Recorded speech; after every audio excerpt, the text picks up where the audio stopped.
Bienvenidos a Respuesta Oportuna. Hoy vamos a hablar acerca de la calvicie, los embarazos múltiples y el queratocono, que es una forma puntiaguda de la córnea, que es esta estructura que recubre la parte del ojo con color, y el orificio negro, que es la pupila. Marta Guzmán, ¿cómo estás? Muy bien, Diane, muchas gracias. Les recuerdo nuestro teléfono en el estudio 5166-5021 y nuestro Twitter, @FTV Oportuna. La calvicie afecta más a hombres que a mujeres y por lo general está determinado genéticamente, aunque también se va perdiendo pelo con la edad, por problemas hormonales o por tracción. Juan José Alvarado tiene más información al respecto.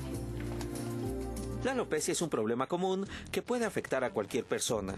Entre los casos más conocidos se encuentran el primer ministro de Italia, Silvio Berlusconi, y el actor Bruce Willis, famoso por la serie de cintas Duro de Matar. A pesar de tener solamente 29 años, también muestra indicios de este problema el príncipe Guillermo de Inglaterra. Y en el caso de las mujeres, destaca el caso de la reina Isabel I de Inglaterra. La alopecia puede afectar a hombres y en una menor proporción a las mujeres. Su origen puede encontrarse en la predisposición genética, los cambios hormonales y el proceso de envejecimiento. Otras causas menos comunes son algunas enfermedades o el uso de determinados medicamentos. En las mujeres, la alopecia también puede originarse en el estrés, una dieta extrema, falta de vitaminas y tratamientos capilares agresivos. Se considera que una persona tiene entre 100.000 y 150.000 cabellos. Aunque es normal una pérdida diaria, cuando ésta supera los 125 o 150 cabellos por día, podría ser un indicio de este problema. En los hombres, la alopecia puede aparecer entre los 18 y 50 años de edad. Así, al llegar a los 50 años, la mitad de los varones sufre de algún grado de calvicie. De acuerdo con cifras de un estudio realizado en España, la pérdida de cabello afecta al 40% de los hombres y al 34% de las mujeres de diferentes edades. No obstante, solo el 6% acudió con un especialista en dermatología, informó Juan José Alvarado. Y para hablar acerca de la calvicie, damos la más cordial bienvenida en Respuesta Oportuna a la doctora Blanca Carlos Ortega, presidenta de la Fundación Mexicana para la Dermatología. Doctora, bienvenida, gracias por estar con nosotros. Y al doctor Fernando Montes de Oca, miembro de la Academia Mexicana de Dermatología. Bienvenido, doctor, gracias por estar aquí. Gracias por la invitación. Bienvenidos. Y bueno, hablamos de que la calvicie, bueno, si el papá era peloncito, los hijos seguramente lo serán, pero ¿qué hay también de este tipo de calvicie que se produce por cuando estiran muchísimo el cabello, la llamada tracción, y hay mujeres incluso que llegan a perder cabello por esto? Sí, este tipo de alopecia se llama por tracción, en donde influye mucho, generalmente estos se ven pequeños, en niños, como la mamá los peina. Es exactamente la tracción, la tirantez del cabello, que va haciendo que este se vaya aflojando, adelgazando y finalmente cae. Y esto se ve muy frecuente en las áreas temporales, en la frente generalmente, y sobre todo más en niñas, con la cola de caballo sumamente estirada. Y se hizo un estudio a través de la Fundación Mexicana para la Dermatología que en nuestros indígenas se ve que es mucho menos frecuente porque ellos escarminan propiamente el cabello sin lastimarlo y por más que lo tengan sumamente adherido a la piel cabelluda, no manifiestan ellos esa alopecia por tracción. Claro. Y esto en nuestros indígenas es muy poco frecuente. Claro. Sin lugar a dudas, entre los tipos de calvicie más comunes se encuentra la androgenética. Doctor, ¿cómo se define este tipo de calvicie? ¿En quiénes es más común? ¿Y qué es lo que ocurre exactamente? Bueno, fundamentalmente ocurre en los hombres porque influyen los factores hormonales androgénicos. Y es interesante la pregunta porque aquí hay factores poligénicos, ¿no? Interviene un solo gen. Antiguamente se pensaba que la calvicie se heredaba de papá a hijos. Pero sabe que la mujer también tiene en su cromosoma X cromosomas que tienen, o genes, genes que intervienen en la alopecia androgenética. Entonces, cuando hablamos de alopecia androgenética debemos pensar que es multifactorial. Es un problema genético, decía a la entrada del programa y en la introducción, decía en un libro una cosa muy chistosa: si usted no quiere ser calvo, escoja bien a sus papás. Entonces creo que es importante esto, el factor hereditario es trascendente. Y por ejemplo, ¿dónde es más común la pérdida del cabello? Vemos que hay una como especie de coronita, ¿no? O las llamadas entradas. Digamos, ¿cuál sería la alopecia más común? La alopecia en hombres y en mujeres es diferente. Si ustedes se fijan, en los hombres empiezan las entradas y la tonsura, esto que el capelo, como usan los cardenales, ¿no? Que es en esta parte. En las mujeres no se ve ese tipo de calvicie, se ve un pelo ralo, delgadito, se va adelgazando y se le ven las ideas, como dice vulgarmente, hoy se te ven las ideas, ¿no? Porque ya han perdido el cabello. Y se ven en personas ancianas, mayores de 50, 60 años, bueno, para decir, hay personas mayores. Pero cada día se está viendo más frecuente en jóvenes. Quizás sea por el factor tensional, de que estamos en una tensión constante. Sobre todo la gente que es más frecuente, es chistoso, es más frecuente la calvicie en citadinos que en personas del medio rural. Eso indica que el factor tensional es importante. Doctora, ¿qué es la alopecia areata? La alopecia areata es una zona bien circunscrita, bien limitada de la piel cabelluda hacia la piel cabelluda. En cualquier parte donde hay folículos pilosos, hay alopecia areata en zona de la barba, zona del bigote en hombres. Lo más frecuente es que se vea en piel cabelluda y en esto influyen muchos los factores tensionales. No hay un factor específico que es una patología específica que tenga que ver con la caída del cabello. Generalmente tiene esto un curso impredecible, pero generalmente es autorrecuperable. Es un tiempo que generalmente está relacionado con un antecedente importante, un divorcio, si se va a casar, una decisión importante por lo que está pasando el paciente. Generalmente es el pivote, el desencadenante, la tensión emocional que hace que ese cabello se caiga y en forma de áreas, generalmente son redondas por áreas circulares. Y damos tratamiento médico, dermatológico, por supuesto, pero influye mucho ahí una muy buena psicoterapia. Se va a recuperar el cabello con el tiempo.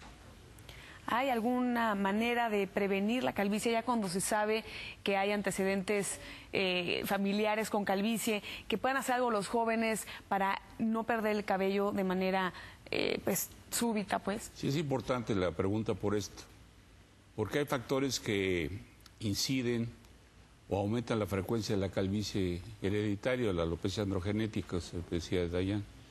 Entonces, el problema seborreico, se agrega un problema seborreico, una mala grasa, coadyuva que se caiga el pelo más rápido.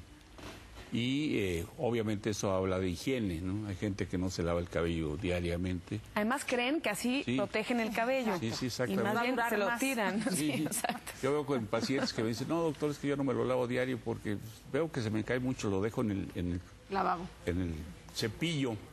Yo digo, es como ir a un cementerio todos los días, ir al fin de semana, y la suma de entierros en el cementerio va a ser la misma, la suma es total, ¿no? Lo que pasa es que sí se trauman al ver que hay un círculo vicioso de que se ve que se cae el cabello.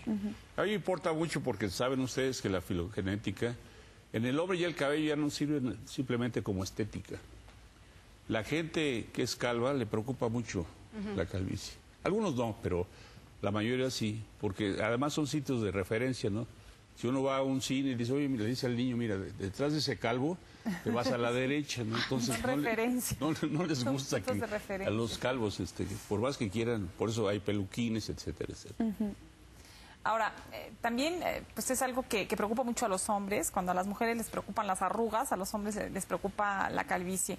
En cuanto al manejo de la calvicie androgenética, ¿qué es lo ideal? Porque hay medicamentos que pues aparentemente ayudan a que no se caiga tanto el cabello, pero tienen efectos colaterales. Hay tratamientos quirúrgicos también. ¿Qué es lo más recomendable? Es muy trascendente esto también, porque frecuentemente hay mucha charlatanería en esto, ¿no? Hoy uno... en informática, en X sitios, que el champú fulano se le va a hacer crecer el pelo en 15 días. El pelo tiene 3 fases, una fase de crecimiento que dura 4 años, que se llama anágena, una fase estacionaria que se llama telógena, que dura 2 meses, y una fase catágena que dura 1 semana. Y para un tratamiento efectivo son 8 o 10 meses. Y hay un tratamiento que tiene que ser plurifuncional, es decir, todos los factores que influyen. No es solamente un champú, unas vitaminas, etcétera, etcétera. Eso tiene que estar en manos de un dermatólogo, no en cosmetólogos o que dicen que hacen crecer el pelo. Porque el pelo no solamente se cae por los factores androgenéticos, decías, se cae después de un embarazo, después se llama efluvio telógeno eso, por factores de tipo una cirugía. Entonces hay que ver cuál es lo que ustedes señalaban de la tricotilomanía, de jalarse el cabello, etcétera. Debe ser en manos de una gente, inclusive dentro de los dermatólogos hay gente que se dedica más a pelo que a otras cosas, así como hay micólogos. Entonces valdría la pena estar en manos de una gente que sepa. Pues. Muchas veces piensa uno que va a gastar más, pero no, es un ahorro, porque empieza uno a comprar remedios mágicos, ¿no? Y no existen esos remedios. Ok, tenemos una pregunta de Gabriel Martínez del DF. Dice, ¿por qué la gente calva tiene la barba muy cerrada? Bueno, espero que se refiera nada más a hombres, ¿no? Sí, es que los folículos pilosos no actúan igual. Tengo un amigo que le decía, tengo un sobrino que es calvo, ¿no? Entonces, y es muy de barba muy... Cerrada. Cerrada. Dice, ¿por qué no el pelo que tengo aquí y aquí lo tengo? Le dice, oye, ¿por qué el pelo que te crece aquí, por qué no te crece acá arriba? Pero ahí no influye la testosterona. Sí, influyen varios factores. Bueno, y los precursores de la testosterona. Sí, la lidotestosterona. Sí, la testosterona. Por eso piensan que los calvos son más varoniles que los que no somos calvos. Porque tienen más testosterona, ¿no? Pero no es así, no es así.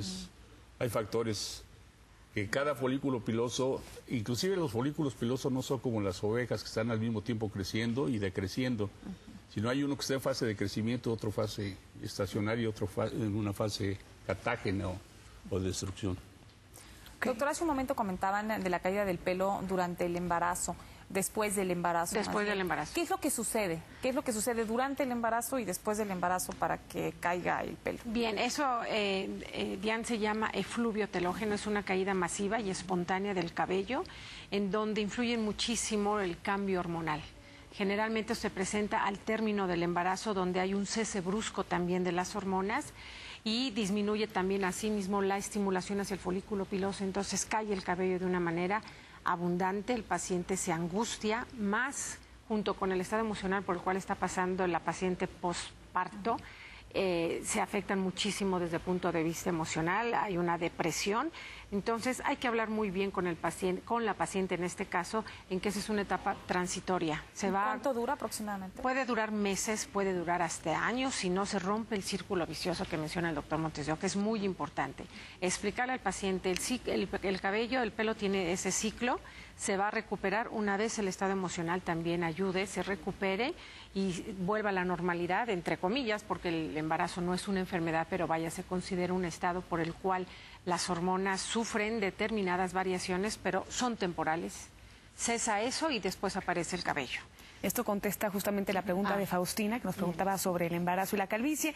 Tenemos también una pregunta de Martina, del DF. Dice, ¿a qué se debe que la alopecia areata se convierta en alopecia universal y que tarden más de 20 años en regenerarse? Sí, que no se rompe ese círculo vicioso. ¿Sí? Se identifica un área que perdió el cabello porque el paciente lo nota o cualquiera de sus familiares. Se nota inmediatamente. Inmediatamente ahí acudir con el dermatólogo para dar tratamiento, romper ese círculo vicioso, tratamiento tópico a base de irritantes en piel cabelluda, ayuda con el psicólogo también muy importante y no dejar que esa alopecia areata por áreas aisladas se junten y haga una alopecia universal. Esa alopecia universal se debe a que no recibió tratamiento oportuno, una alopecia areata. Okay.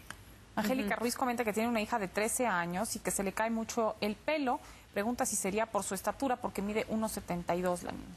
No, realmente, aquí lo que quizás se puede agregar, que también hay caída de cabello por falta de hierro. Y es frecuente también en las embarazadas. Podría yo agregar eso, que el producto se lleva muchos nutrientes, minerales y vitaminas, hierro sobre todo, y que produce caída de cabello. No, creo que en ese caso no sea la altura la que tenga que ver alguna mala alimentación, porque la piel es un reflejo del organismo y el pelo es un anexo de la piel. Entonces, como uno ve a una persona, es la propedéutica que nos enseñaron en la escuela, ¿no? ¿Qué cutis tienes? Tienes una salud. Te estoy viendo que tienes una salud bien envidiable, ¿no? Entonces, uno ve realmente cuando alguien está malo, ¿no? Por medio de la piel. Claro. Tenemos otra pregunta de Domingo Vázquez. ¿El sol y el bañarse con agua muy caliente afecta el cuero cabelludo? ¿Es causa de calvicie? No, bueno, ahí podríamos agregar esto. La cutícula del pelo es una proteína y ante el sol puede fragmentarse. Siendo proteína, se fragmenta. Ahora, también un cepillado muy fuerte, puede ser que esa proteína lo haga más débil ese cabello, por decirlo así. Pero realmente el problema no está en el cabello ya desarrollado, adulto, sino en la raíz. El problema de la calvicie está en la raíz del cabello. Claro que aquí pues, puede uno agregar que la fase telógena la rompa uno, la corte, por hacerse un cepillado fuerte o por el sol. Sí puede afectar, o sea, de preferencia si vas al sol, vale sí debes la de pena, taparte sí. Además, el pelo. otras cosas, el sol, que ya se ha platicado en los programas aquí, lo que puede causar sobre la piel, ¿no? Víctor Mendoza pregunta si es verdad que si una persona calva se rasura la cabeza, le vuelve a salir el cabello. No. Realmente, los factores reales, así rápidamente, no sé si tengamos tiempo, son donde influye es una vasodilatación para mejoría de pelo, una angiogénesis, o sea, producción de problemas inmunológicos, factores de canales que existen para vías proteicas, canales de potasio, fundamentalmente diría eso. Entonces, antes no se recuerda, había un remedio que se ponle chile. Para que le salga el cabello. Y el chile produce irritación, produce una vasodilatación, entonces era un remedio empírico que ahora ya sabemos que tiene un fundamento científico, ¿no? Y, por ejemplo, rasurar la cabeza de los bebés, ¿sirve de algo? No. No sirve de nada, es un mito, pero No, sí es un mito, impresionante. exactamente. Van a tener el pelo que van a tener, ¿no? Exactamente. Ya está sí. determinado. Sí. Por ejemplo, tengo una pregunta nada más ya para terminar. Cuando un paciente recibe quimioterapia, obviamente pierde el cabello, Sí. que es uno de los efectos principales de la quimioterapia, y después le sale cabello. Puede ser que le salga chino cuando lo tenían lacio. ¿Por qué ocurre esto? No. Yo tengo el caso de una persona que vino al programa, que tuvo cáncer de mama, tuvo quimioterapias, y me dijo, yo era lacia y ahora tenía el pelo chino. ¿Ahí qué pudo haber pasado? O a lo mejor eso iba a pasar de todas maneras. Realmente la morfología, o decir, el pelo rizado, está en relación a las proteínas como se ubiquen sobre la cutícula del cabello. Entonces, depende qué tipo de cuidados ha tenido, si ya no se cepillaba tan frecuentemente, etcétera. Obviamente es una cosa genética, pelo rizado, que es pelo chino, le llamamos en México pelo chino. El nombre correcto es rizado porque chino no es otra cosa, pues Es más, en China no hay chinos, no hay hay lacios. Exactamente. Entonces no creo que haya mucho, no contestaría yo su pregunta así exactamente qué pasa, ¿no? Pero sí es cierto que es un hecho que la quimioterapia ocasiona caída del cabello, Sí. y con esto muchos pacientes, sean hombres o mujeres, se lo tapan, hay oclusión del cabello y puede haber modificaciones, pero tanto en el hábito nada más, que dejen, como menciona el doctor, o de traccionarse, la tirantez, o dejen de aplicarse un montón de cosas que habitualmente lo hacían, como geles, como bases, como acondicionadores, y dejen salir ese pelo como generalmente era antes. Claro. Eso puede influir. En que cambie un poquito. Sí. Doctora Carlos, doctor Montes de Oca, muchas gracias por habernos acompañado. Gracias, Diana, por la respuesta invitación. profesional. Muchas gracias. Gracias, qué amable. Vamos a haber seguido platicando de la calvicie, pero bueno, en torno a este tema tenemos la respuesta digital con Daniel Escalante. La calvicie es un mal que atormenta tanto a hombres como a mujeres, por lo cual es conveniente informarse de distintos tipos de tratamientos contra este padecimiento. En la página adioscalvicie.com encontrarás todo sobre la calvicie. Podrás consultar testimonios de gente que ha utilizado los distintos tratamientos disponibles, así como una explicación de cómo se desarrolla la calvicie por género. No hay nada mejor que el intercambio de experiencias y testimonios para enriquecer el conocimiento sobre tu padecimiento. Es por eso que te recomendamos el foro recuperarelpelo.com, en el que puedes subir fotos y videos, discutir sobre alternativas y tratamientos, o hasta contar un chiste sobre calvos. Y hablando de humor, les recomendamos el blog calvosorgullosos.blogspot.com, en el que encontrarás muchas buenas razones para amar la calvicie. Encontrarás chistes y fotos de calvos famosos que te harán pasar un buen rato a costa de la calvicie.